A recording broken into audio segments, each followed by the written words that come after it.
نبی کریم صلی اللہ علیہ وسلم کی ولادت ہوئی۔ آپ صلی اللہ علیہ وسلم اس دنیا میں تشریف لائے۔ اب وہ تاریخ کون سی ہے؟ تو تاریخ میں چونکہ اختلافات ہیں بہت زیادہ، بہت سی تاریخ بیان کی جاتی ہے، لیکن دو تاریخ زیادہ مشہور ہے، ایک 9 ربیع الاول اور ایک 12 ربیع الاول۔ عربوں میں زیادہ جو روایت مشہور ہے وہ 9 ربیع الاول ہے، اور آپ صلی اللہ علیہ وسلم اس دنیا سے جب تشریف لے گئے تو وہ بھی یہی مہینہ تھا ربیع الاول کا، اور تاریخ تھی 12۔ یہ تو یقینی ہے، اس میں کوئی اختلاف نہیں ہے، لیکن آپ کی ولادت کے تعلق سے کئی روایات بیان کیے جاتے ہیں، لیکن بہرحال روایات چاہے جتنی بھی ہو وہ ہمارا موضوع نہیں ہے،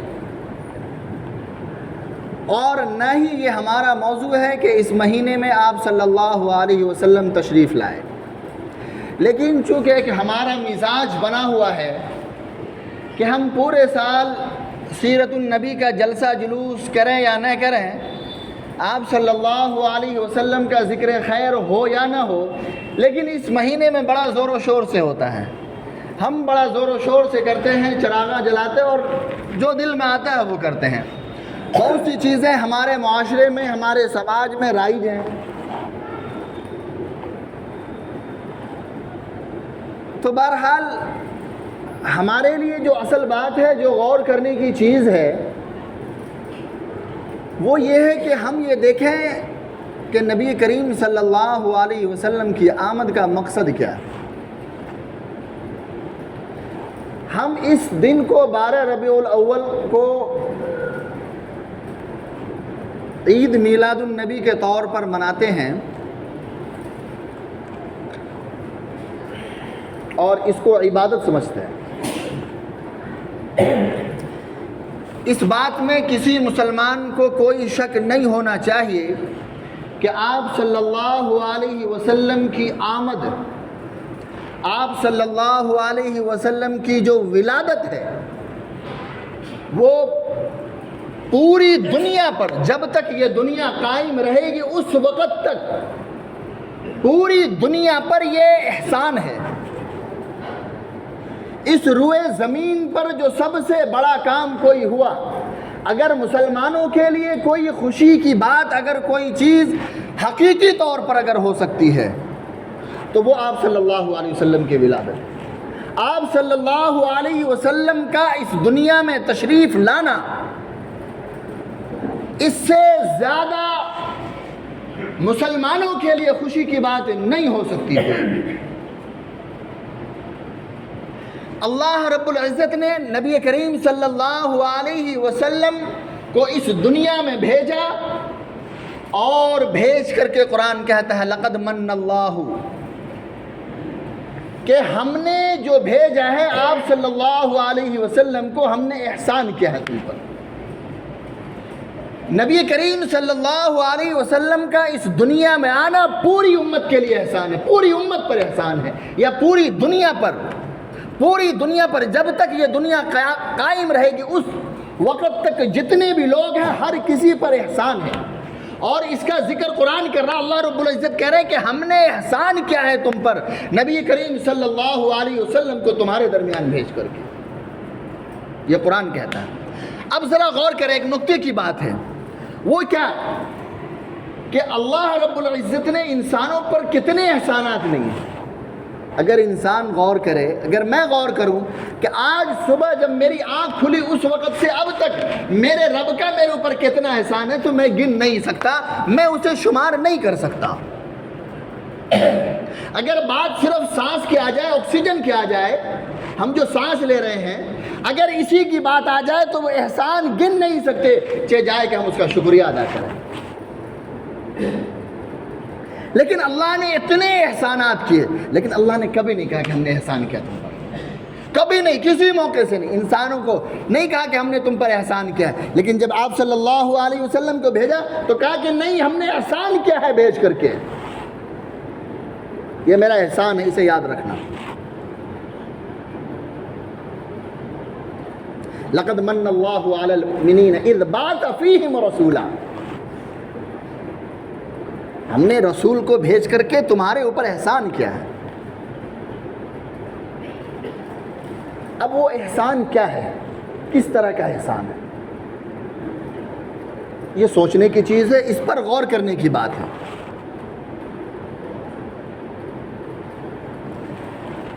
کیا وہ احسان یہی ہے کہ سال میں ایک دفعہ ہم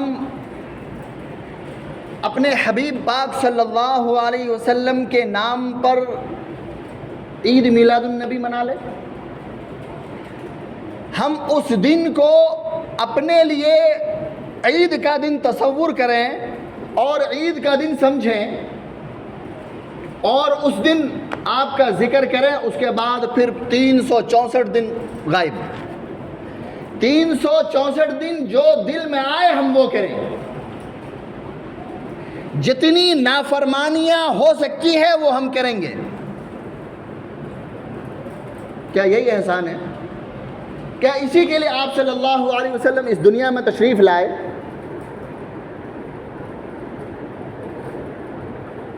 قرآن ایک جگہ کہتا ہے، بہت خوبصورت آیت ہے، قد جاءکم من اللہ نور و کتاب مبین، کہ ہم نے ایک کھلی کتاب دی ہے اور ایک نور بھیجا ہے۔ ایک تو کتاب ہم نے دی ہے اور ایک کیا بھیجا؟ ایک نور بھیجا، ایک روشنی بھیجی ہے ہم نے۔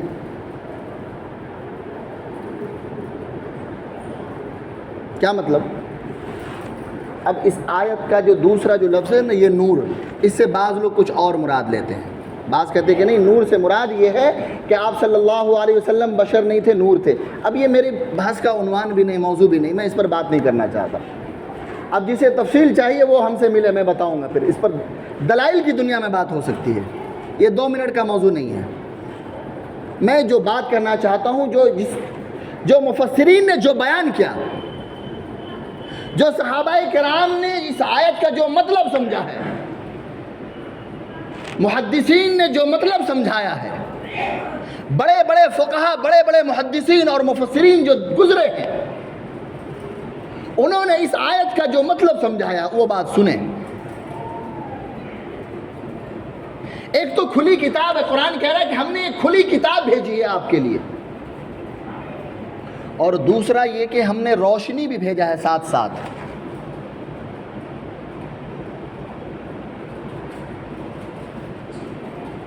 کس طرح سے؟ پہلے میں ایک مثال سے سمجھاتا ہوں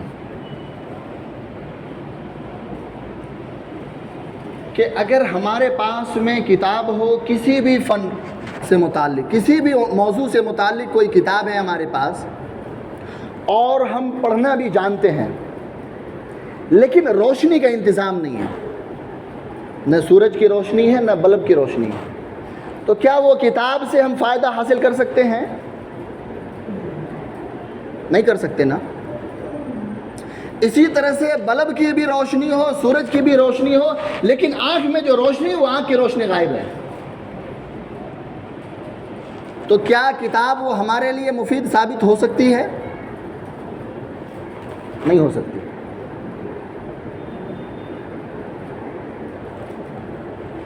اگر کسی آدمی کے پاس میں دونوں چیزیں ہیں،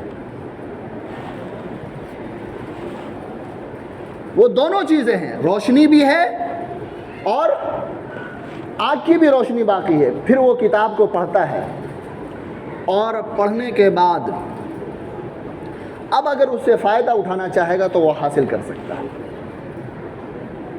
یہاں جو نور جو کہا گیا، نور سے مراد نبی کریم صلی اللہ علیہ وسلم ہے۔ آپ صلی اللہ علیہ وسلم عملی کتاب ہے، جو کتاب قرآن جو کھلی کتاب ہے، قرآن جو کہہ رہا ہے کہ ہم نے اللہ جو کہہ رہے ہیں کہ ہم نے ایک کھلی کتاب بھیجی ہے قرآن، وہ قرآن تو کتاب کی شکل میں ہے، وہ لکھا ہوا ہے، اس کو آپ پڑھیں، لیکن جو عملی طور پر جو روشنی ہے، جس کو دیکھ کر کاپی کرنا ہے، جسے سمجھنا ہے، جو بات سمجھ نہیں آئے گی وہ کہاں سے لیں گے؟ تو وہ عملی طور پر نبی کریم صلی اللہ علیہ وسلم کی ذات اقدس ہے۔ اگر کوئی شخص صرف کتاب کی طرف رجوع کرتا ہے اور نبی کریم صلی اللہ علیہ وسلم کی ذات کی طرف رجوع نہیں کرتا تو وہ شخص کبھی اس سے صحیح معنی میں فائدہ حاصل نہیں کر سکے گا، ممکن ہے کہ وہ اس کے لیے نقصان دہ ثابت ہو جائے۔